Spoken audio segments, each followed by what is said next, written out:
Welcome to the N1 Fitness Podcast. I'm your host, Marcus Sadu, and today we've got Diana Rodgers on the show. So I'm super pumped to share this episode with you guys. I'm excited because this is sort of the other side of the meat story, the side of the meat story that isn't shared in the mainstream media as much. And I think it's really important to look at multiple sides of an issue, especially when it comes to something this important, like health and the environment. Now, this interview is about 40 minutes or so. We could have talked for 4 hours easy. This topic is huge. But if you're interested, you can always delve deeper. But let's hop in. I hope you enjoy it.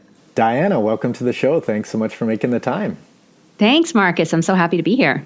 So for the folks who may not be familiar with your work, can you just give us a little bit of background on yourself and how you got into all of this sustainability stuff to begin with? Yeah, I'll try to give you the shortest version that makes sense. So in college and high school, I worked on farms as my summer job and really just loved being outside and covered in dirt and involved in growing vegetables. I was not a great vegetable harvester. And so my boss had me working at the farm stand a little bit more than like picking because I would like drop melons and it was just kind of a mess. And then in college, I met my husband, who was an environmentalist and not quite sure what to do with himself. So he became an English major, and I was an art major. So that's just kind of an odd couple to get into where we ended up. But we got real jobs. We lived in Portland, Oregon for a little bit, and we were working in sort of the high-tech boom that was happening then.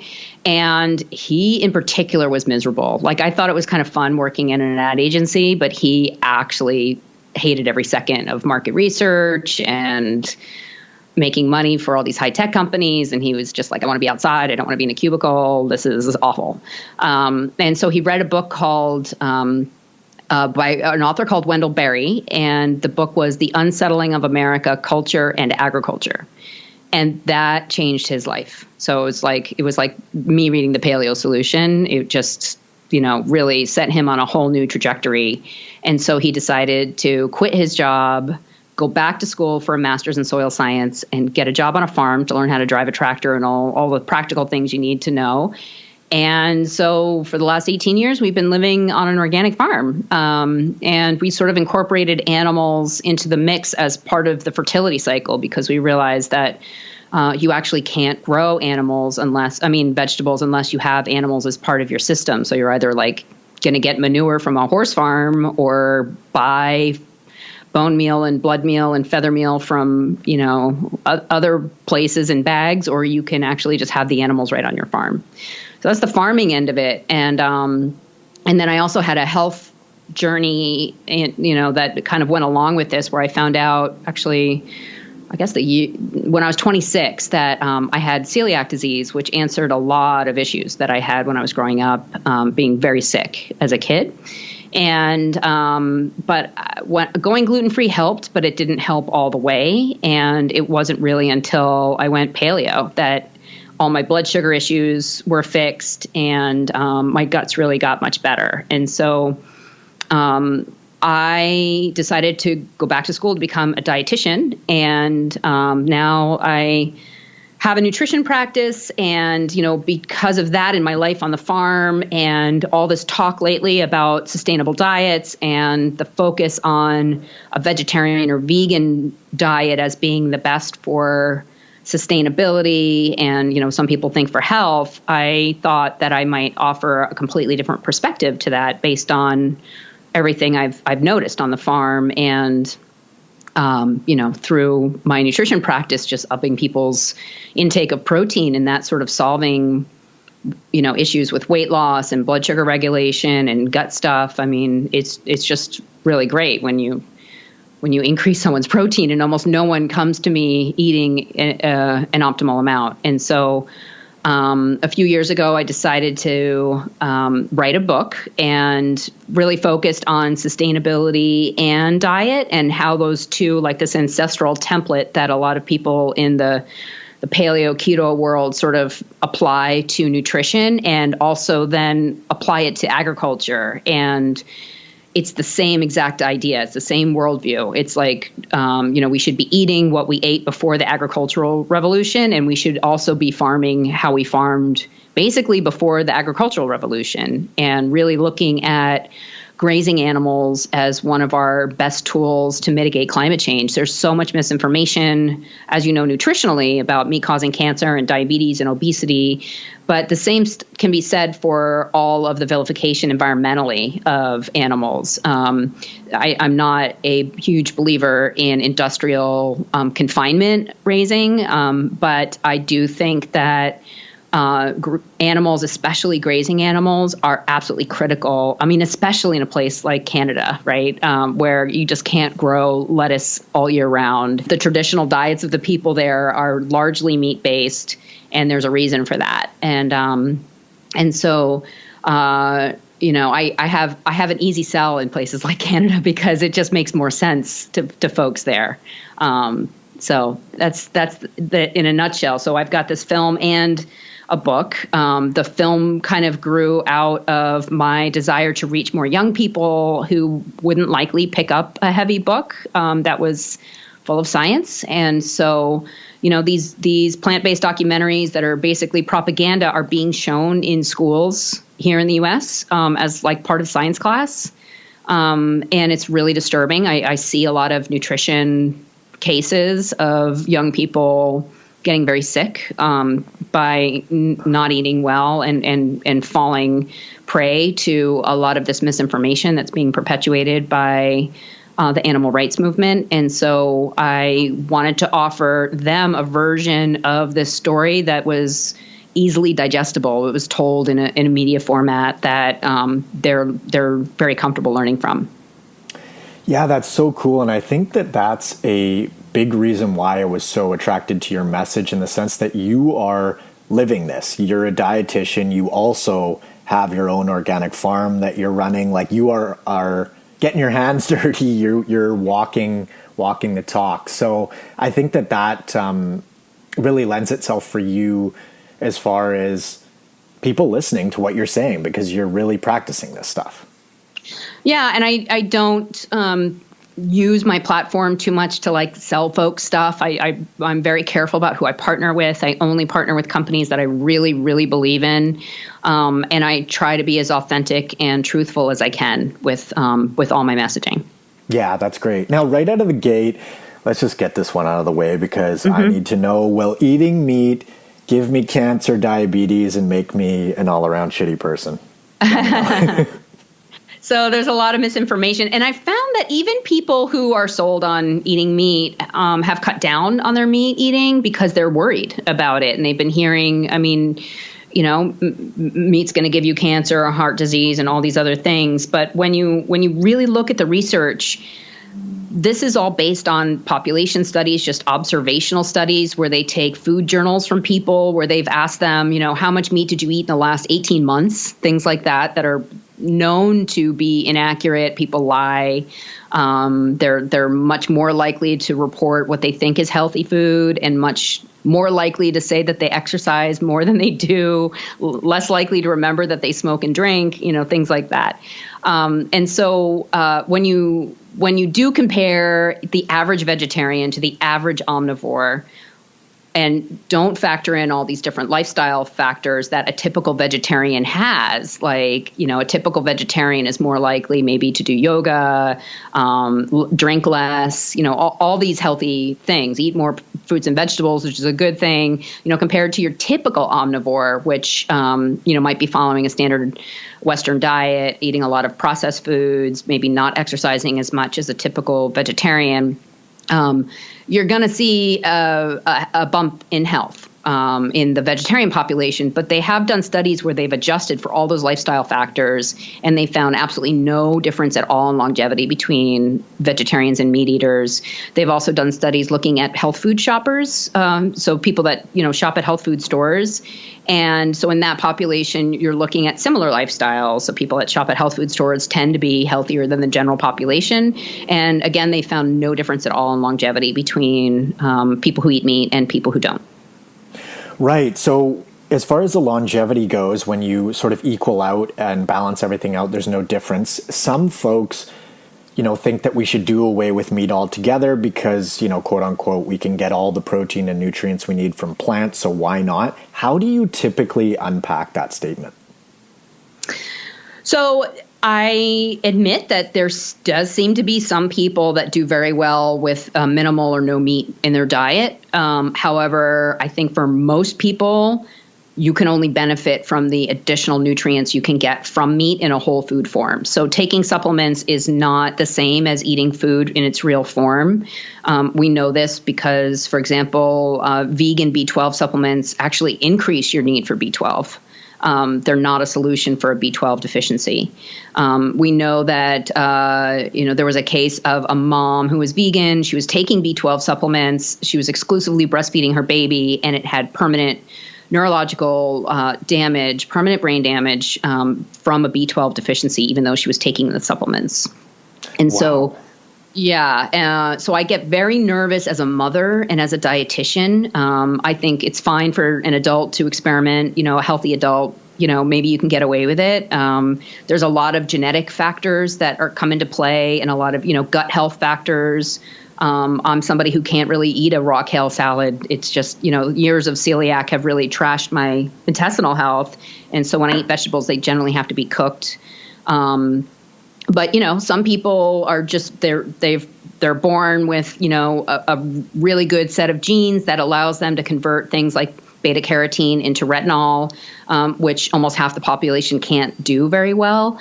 And so there's just a lot of factors at play on whether or not someone might do better or worse on a plant-based or vegan type diet. But I'd say, when we want to factor in sustainability, when we want to factor in the risks that you could pose to a young person of potential nutrient deficiencies during that critical time of growth. So, their need for B12 and iron is really high. Their need for high quality protein is really high at that time. And meat provides, the best, most absorbable form of iron.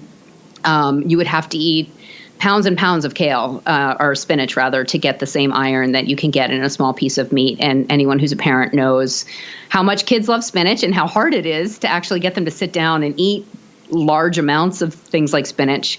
And so I just think it can be very risky to put a child who is an omnivore on a diet that's not evolutionarily appropriate for humans. Yeah, that's a great point as far as we are built to be omnivores. Now, as far as supplementing with B12 and that increasing your need for B12, do we know what the mechanism at play there is? Because these vegan B12 supplements are actually not actual B12. They're B12 analogs. And so they're not seen by the body in the same way. And supplementation can be very helpful for some people with nutrient deficiencies or insufficiencies. But it can also be very dangerous because it's not very well regulated. You don't really know what's in these supplements. And it's just always a good idea to try to get your nutrients directly from food, because that's just how animals are designed to get their nutrients. And there's a lot of synergistic effects happening when you eat food eat nutrients from a whole food form instead of in isolation. Absolutely. Yeah, it's funny specifically on the protein front because everyone seems to be in 100% agreement that there are higher and lower quality sources of fats and carbohydrates, but then some of the same folks argue that that doesn't apply to protein, which is sort of odd logic. I haven't quite wrapped my head around that one, but... Yeah, and we even have vegan special interest groups that are trying to change the protein bioavailability score with the government here and putting beef at the bottom, even though beef is closer to the top with eggs. And that's based on ideological bias against red meat. And so it's very, very dangerous to be rewriting biology and rewriting textbooks based on a religious-like views on a food source. Now, what are your thoughts on the nutritional properties of products like Beyond Burger and potentially down the road, things like lab-grown meat? Mm-hmm. Nutritionally, we don't have a lot of information. We do know that the nutrients that are listed on the label, a lot of them are just fortified. So you might as well just be eating like a chunk of tofu and then, chugging it down with a bunch of pills after that. I mean, it's kind of the same thing. So these nutrients are not provided in the real whole food form. And so even though it may say the same grams of protein or the same, grams of iron, for example, on the package, that doesn't necessarily mean your body is going to see it the same way. So it's kind of trickery. Yeah, totally. Now, how about the environmental aspects of lab-grown meat or using growing methods like hydroponics? And maybe you could explain what hydroponics are as well for us. Yeah, so hydroponics is when you grow plants in a water solution. And so a lot of people say, well, what's wrong with that? That seems like a great thing. And especially for people that don't live, close to where plants can grow, this could be great. But a lot of these hydroponic situations are relying on, you have to get the inputs somewhere. These plants need to eat. And so we have to mine minerals in order to feed them to the plant. So you have to get it. They're basically it's like critical care for lettuce is how I like to. I like that. And so when you can grow it outdoors in soil, that's always going to be better than growing it indoors in a water chemical solution under fluorescent lights. So we should be trying to capture solar energy as much as possible and just converting that into plants, which we can eat directly, or into grass, which we can't eat directly, but animals like cattle can. And as far as the lab meat goes, that's even worse because a lot of people are really taken in by how magical it can be, and they're not realizing all of the inputs that are required in order to make this lab meat and how expensive that is from an energy perspective. And so I don't know why someone would want to, take a bunch of monocrop agriculture that's grown in a pretty destructive way and then use all these high energy processes in a lab, which is, temperature controlled. You've got all these people in plastic suits that need to handle everything because at these labs, there's a good temperature and good atmosphere for growing meat, but it's also a good temperature for growing bacteria too, right? So no one's talking about all the antibiotics that are required to keep this lab meat clean. And when we look at the alternatives, which is, well-grazed animals, so it's not like CAFO horrible slaughter meat versus clean lab meat. It's not black and white like that. There's another solution, which is regenerative agriculture. And that's what we argue for in the book is a system of agriculture that actually improves soil health. It's something that will be here if we wanted to come back in 1,000 years and still have humanity here. That's how it's going to happen with regenerative agriculture, not with lab meat and Beyond Burgers. Yeah, those are great points. I find the whole elimination of animals from our food system and lab-grown meat sort of similar to the biohacking crowd because there seems to be a bunch of, it's either arrogance or ignorance built into both perspectives. So, for example, the biohacking folks think that they can somehow trick their physiology with drugs and specific therapies. And then the lab-grown meat folks think that they can do just as good a job as nature. And where do you think this stems from? Like, is it an underappreciation of nature and its complexity, or is it just our narcissism shining through? Like, what do you think's going on here? Well, it's all those things. It's narcissism, it's hubris, and it's I think also a fear of death. I see that a lot in the health community with longevity and biohacking. It's like none of us are gonna escape death. It's gonna happen, and you need death in order to have more life. And so, there's no escaping it. And I think, Silicon Valley is. They want to live forever. They want to go to Mars. It would make so much more sense to just colonize Antarctica than to go to Mars. But we want to go to Mars because that's the little boy dream that they all had. And there's a lot of money behind going to Mars, behind the ultimate longevity, living to 300. There's, and the promise of lab meat, of no animal suffering, when that is actually impossible. It's just not possible. Tons and tons and tons of death has to happen in order for lab meat to happen. So in order to clear a field, in order to grow your corn or your wheat or your soy or whatever you're going to use as your input for lab meat, it has to be one of those things grown in a pretty destructive way. You have to annihilate an entire ecosystem in order to make way for these fields of one crop. And then you have to roll in with the tractors. You have to plow up, so you're destroying all the soil life underneath the surface, which we're just learning more and more about now. Then you're applying all kinds of fossil fuel chemical inputs to make sure that nothing but that one plant can grow. So you're killing pollinators, you're killing anything else that could possibly grow in that field. When you look at regenerative agriculture, you're actually doing the opposite. You're inviting as much life as possible. You want as biodiverse a system, as many different plants and as many different insects and birds and fish and trees. I mean, you want as much life as possible, because that's going to be a more resilient ecosystem. And that's the healthiest ecosystems in the world are the ones that have the most diverse life. Yeah, absolutely. Now, according to the EPA, all livestock is responsible for 3.9% of greenhouse gas emissions in the U.S., with 2% coming from cattle specifically, and then agriculture crops clock in at 4.7%. And then just to sort of put this into perspective, transportation, electricity generation, and industry are responsible for a combined 78.5% of all greenhouse gas emissions. So my question is, how do you think this environmental piece of the meat puzzle gained so much traction when the statistics just aren't overly supportive of that narrative? How did we get here? Well, there was a report that came out, and we talk about this in the book, called Livestock's Long Shadow. And what they did was a real trickery when it came to the methodology of the research.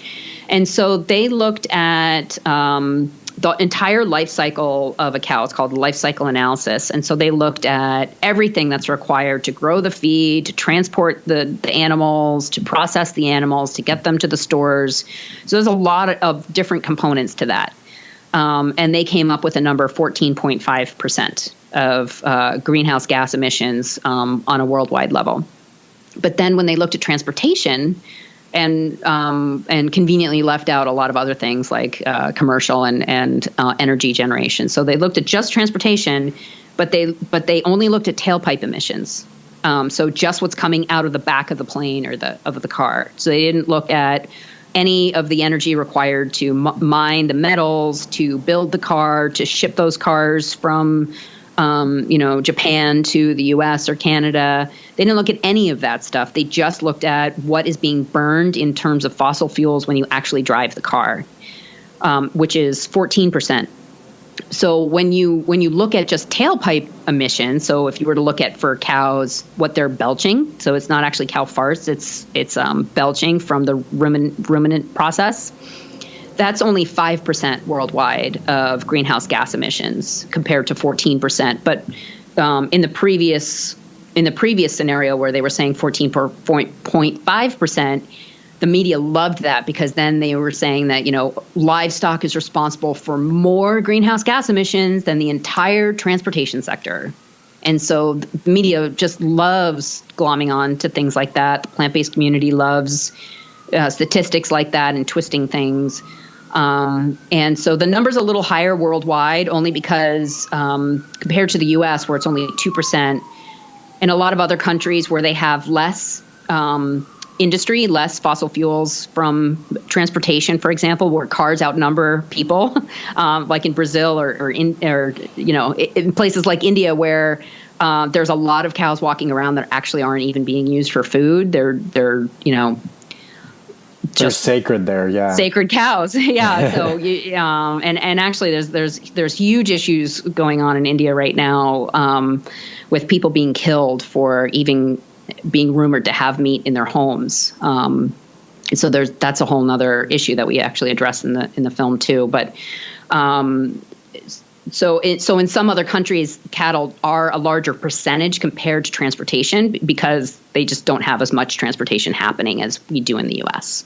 Got it. Yeah. Now, how about the land question? So if we were to just remove cattle and livestock altogether, could we just not produce more crops and feed the planet that way? That's a common argument that we hear. Yeah, and this is the biggest takeaway I hope people get, and it's what won me my contract with my book publisher, who is a vegan publisher, and they actually are the publisher of the China study.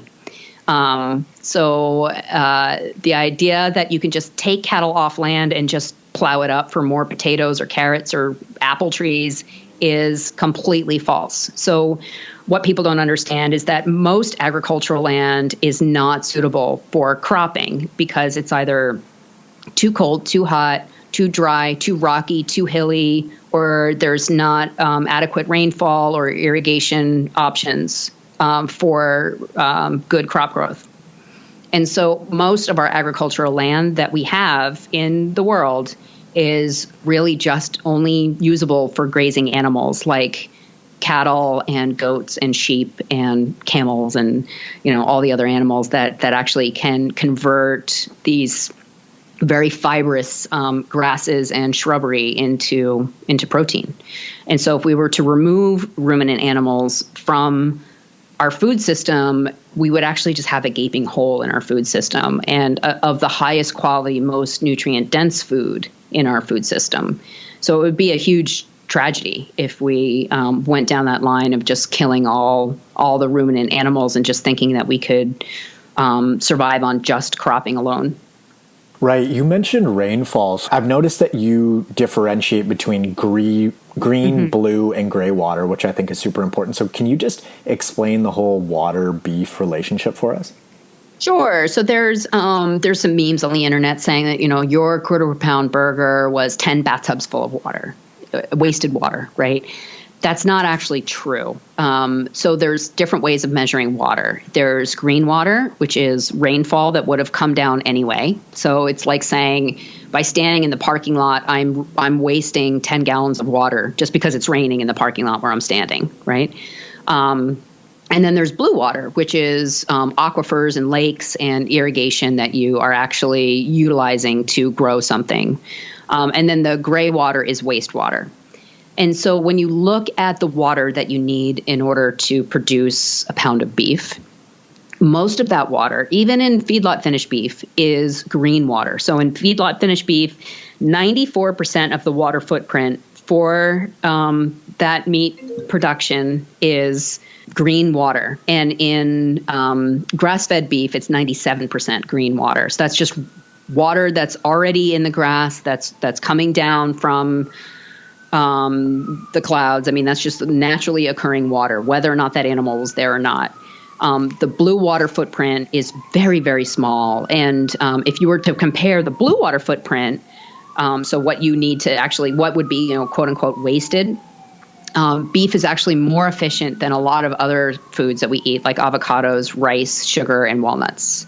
And so we just have to be very careful about what kind of water are we talking about when we're attributing water to beef. Yeah, totally. And I think that that's also a case for healthier soil, because if I'm understanding it correctly, healthier soil can actually absorb more rainwater and use it. Is that correct? Yeah, exactly. And we actually have a really cool example of this in the film where we do a rainfall simulation real time up at Michigan State, and we make it rain on bare dirt versus a pasture type piece of land. And you can see on the just plain dirt that the water doesn't actually penetrate that dirt. It just sort of runs off. And in a cropping situation, that's also taking not only topsoil with it, but it's also taking all the chemicals and, pesticides and herbicides and all of that into our waterways, and that's what creates dead zones in the Gulf of Mexico. In well-managed grazing situations, the water actually goes into the roots and stays in the soil. So it's not so much the water that you get, it's the water that you keep. And we also have a great example of this in the film where we visit Chihuahua, Mexico, with a rancher that only gets about 10 inches of water per year. And he is turning this desert back into what looks like the Serengeti, just with cattle walking around, pooping, adding more moisture to the soil, adding more carbon to the soil, which attracts water molecules, and actually improving the land, improving habitat for birds. He's working with bird organizations because these rare birds are actually coming back and stopping at his farm in Mexico on their way during their migration, where they didn't have the proper habitat before to be able to make that trip. And so what we need is more regenerative type agriculture that actually improves, biodiversity, water holding capacity of the soil, and just overall life. Wow, that's super cool. So moving on to ethics, this is a tougher one because unlike nutrition and the environment, where we can look at objective markers and statistics, with ethics we can't. So how do you go about even approaching this part of the puzzle?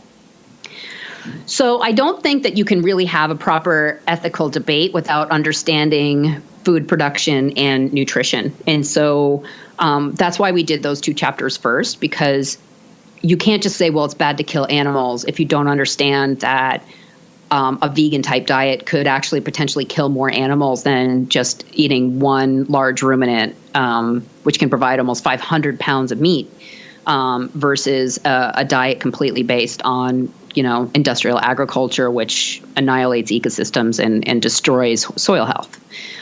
We also have to look at this from a food sovereignty perspective and being very sensitive to people who have always had meat in their culture, telling them that they're wrong. And so we actually say from a social justice perspective that, forcing a vegan diet on people who may not have the luxury of pushing away a nutrient-dense food, who may need that nutrient-dense food, who might live in an area where only grazing animals thrive, which is a lot of the world. There's also places in the world where women can't own land, but they can own livestock. And so if we take livestock away from them, what happens to their families? What happens to the nutrient status of their children? What happens in these areas where, the land is too brittle and too dry to plant GMO corn. They don't have the irrigation. They don't have the fertilizer. They don't own the land in order to be able to do that. Or one horrible weather event might destroy cropping. Cropping is actually extremely delicate because in a lot of places, one monsoon and that's it. You're done. You've lost your whole crop. In the U.S., we have crop subsidies that protect farmers, but they don't have that everywhere. And so we have to just be very careful about understanding that even debating whether or not we should eat meat comes from a position of privilege. It's fine if you want to do that for yourself, but then to dictate that everybody else follow your ethics and your morals just because you're uncomfortable with the idea that animals die is absolutely wrong. I think one of the really important points that I want to double click on is the resiliency of having a regenerative system versus just say one crop in one specific area. So for example, if you had a stool with, 10 legs on it and you remove one, it's still much, much sturdier than if you have a stool with 2 legs and you remove one and you're screwed. So I think that regenerative piece and it being more resilient to potential downfall, I guess, like in the case of a monsoon or whatever it may be, that's just such an important point as far as keeping a robust system up and running. Yeah, and what we want is more regional solutions, not more centralized solutions. And what we've seen in the U.S. from, coronavirus is major fractures because we only have a handful of meat companies controlling our meat system for most people here. And so when one plant shuts down, that has huge effects. Like we're still, when I go to the grocery store, they're rationing meat. And that's a huge problem. But yet on the farm where I live, we're completely sold out for 2020. We've never seen more interest from vegetables and from meat on our farm. And all the farmers I know who sell direct to consumers are seeing the same thing. And so what we need is more smaller and medium size farm businesses and just businesses in general. I mean, this applies to everything. What we don't want is monopolies and only large corporations that then can take over. What we need is robust, small and mid-sized companies that are much more agile and able to, change. Yeah, absolutely. And you make a point of saying that you're not just for meat, you're specifically an advocate for better meat. So can you just expand a little bit? How would an ideal situation look as far as getting away from that conventional system and moving towards a more sustainable one? Well, so we can't do it tomorrow, and there's a lot of people, unfortunately, due to our the way our agriculture system is set up, that it shouldn't be that a Twinkie is less expensive than an apple, right? There's something wrong with that, and I still think for the folks who maybe don't have access to better meat, but want to feed their kids an optimal diet, they should go ahead and feed their kids meat. And I still think that beef is a better choice than chicken or pork if we're just looking at conventional stuff. But I think that, I did go through feeding the world. That always comes up. How are you going to feed the world this way? I did go through all the acreage in the United States and what is underutilized, what is currently being used for ethanol production, which doesn't make any sense at all. And a lot of private property and just conservation land that is currently not being grazed that could be grazed. And so if we're looking at just finishing the cattle that we have on grass instead of in feedlots, because all cattle start on grass, it's just whether or not they're finished on a feedlot or finished on grass, we do have the ability to finish on grass. But that being said, also, there are good systems that do feed some grain to their animals in a good way. And also cattle can upcycle nutrients that have or foods that have no other use in our food system. So they can graze a harvested field of corn and actually eat all those corn stalks, fertilize the land, and then turn corn stalks into protein. So there's a lot of really creative ways. It doesn't have to be 100% grass-fed, regenerative. There's still better ways and worse ways to be raising animals, and I think we need to explore all of those options. Yeah, that's interesting too from a nutritional standpoint. You mentioned going with beef over chicken, and in the instance of potentially causing the least harm or suffering, in my mind, it makes sense to eat beef in that instance as well over chicken because a cow provides so much more meat and you're only killing one animal. But it's interesting because I've met a bunch of vegetarians over the years, and in my experience, most of them are quicker to eliminate beef, and if they were to eat some meat, they'd make it chicken. So have you noticed that same tendency? Or fish. Yeah, and the reality is there's no, at least in the U.S., there's no humane handling laws for seafood or for poultry. So there are for large animals, and so that needs to be a consideration, how the animal died for you. Additionally, pigs and chicken in an industrial system eat 100% grain, where cattle don't. Only about 12% or so of their diet overall comes from grain. And then also, even if you look at a conventionally finished, cow on a feedlot, they're only on a feedlot for about 3 months or so. And during that time, they're not in cages, unable to move, where in pork production or chicken production, it is a much worse environment for their entire life. And so I think nutritionally, beef is about 30% more nutrient dense than chicken. And then we've got the environmental aspect where cattle can actually upcycle crop residue like corn stalks from the ethanol industry into protein, things that would decompose and emit greenhouse gases if we didn't run it through a cow and turn it into protein. And then we have the ethical case too, where one large animal like a cow is almost 500 pounds of meat. How many chickens would you need to kill, or how many salmon would you need to kill for that? How does the average sort of life cycle look for a cow or a ruminant? Because I think that we see all of these memes circulated online, and it paints a different picture.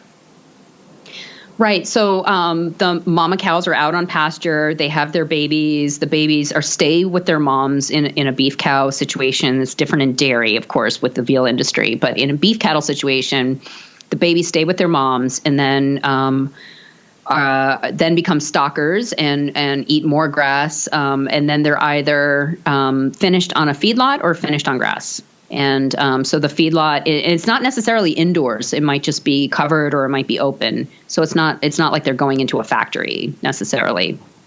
And so again, it's the last portion of their life, and it's actually. I don't see it as black and white necessarily. There are better and worse feedlots. I've been to some that are really nice. And there's not this horrible smell, and there's not animals screaming the whole time like what we see in a lot of these vegan documentaries. It's they're just hanging out, getting fat, eating some grain, and then, and that's it. So it's very, very different than conventional poultry or conventional pork, which is really horrific to see in real life. Okay, gotcha. And then how would that conventional ruminant situation look compared to a regenerative grazing situation, for example?